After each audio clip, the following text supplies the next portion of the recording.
So this is where I realized I'm a spirit. I was cast,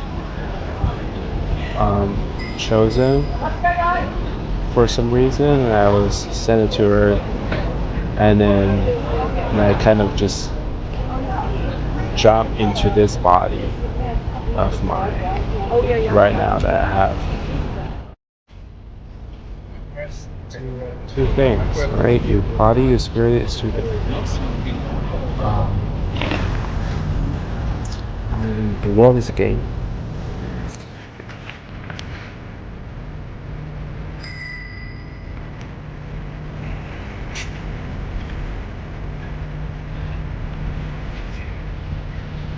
The world is a game. It depends on what you want, right? Some people want things, people want sex, just trying the best to get what you want. For the longest time, I've been checking all those boxes and trying to do the right thing. What society told me, what my parents told me, get the right job, get married, buy a house, all those things that I've accomplished, all those boxes I've checked. But I find at the end of the day, I felt empty. I didn't feel there's a bigger purpose that I was working towards every single day.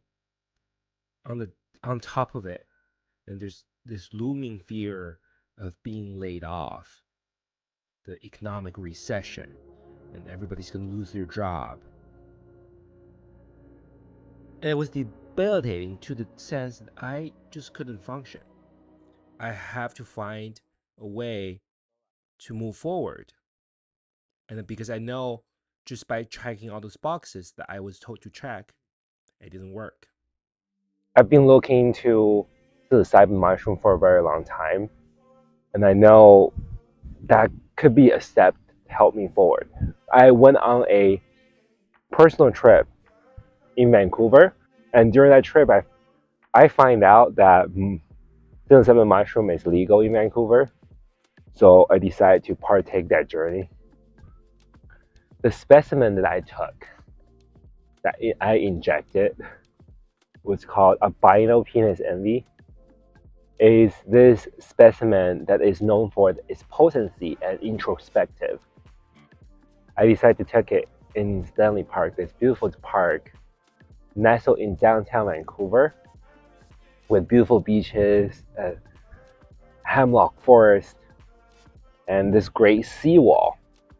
Vancouver is known for this seawall, this big dam-looking thing that is surrounded by the Vancouver Island that divide the ocean and the island. So there I did.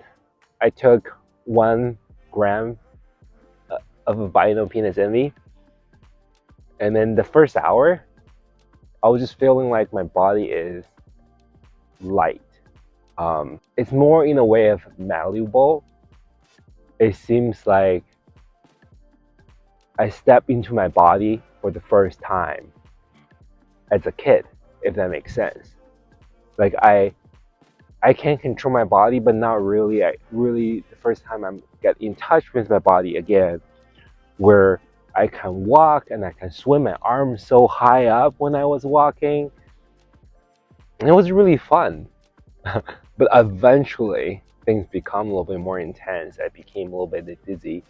So I decided to take a seat nestled down to this big hemlock tree, and the tree roots are vast and wrapped around me, and the whole floor was covered by moss and the little tiny hemlock pine cones. And there I go. I started to hallucinate. I see the little pine cones start to, and they're moving in such a way that I thought they're alive or bugs underneath them. But little did I know, everything started to swirling, and then the whole floor starts to moving. And the next thing I know, I feel like I'm on this big boat, like swimming around, and make me feel warm and cuddled as if I'm in my mother's cradle. And I also feel this immense love coming from nature and the tree. And when I was looking up, all the tree trunk were luminous, beautiful iridescent light reflected from the sunlight. And there's moss cover on the trees, and everything kind of reveal a design of native totem. And I was looking at it and having the realization, wow, so the design of the totem's always been there. The artist just need to carve it out. It's not something that is the other way around. It is how I feel. I feel like getting to know this growth family. You know, this is a tree that I had sex with. Oh, don't fall. Eventually, that down, I decided to come down to the beach, and it was sunset. So I sat at a bench overlooking the ocean, and it was beautiful. That I see the sunset, and there were hundreds of moths flying all that outside of the forest. They're flying right into the sunset, and then some of them eventually meet its demise and drown in the ocean waves. But as while I was looking at those mosses, those little tiny mosses look gray and they seem so insignificant. I cannot help but compare myself to those. We were born in such a short amount of time, built our nest, cocoon, and we eventually fly. But that's how short our life is. And I'm just trying to experience this whole thing with this life that we construct with human beings around us. It can be so beautiful, but it's so easy to get into a rhythm, think this is what all you have. Like your job is all you have, and your career is all you have. I'm not saying they're not important, but it's easy to think that, oh, I'm working really hard for this residency to pay the mortgage, but eventually it's not yours. You're gonna leave this world, and it may belong to some bank. It may belong to your children. You're just taking care of it. As human beings, we often forgot about that. The fact that everything is temporary, everything is fleeting, our bodies are decaying, but we try to ignore it. We try to not pay attention to it. And then we try to pay attention to other things like the economic downfall, like who's who, like who fights, who wins, who knows the God will.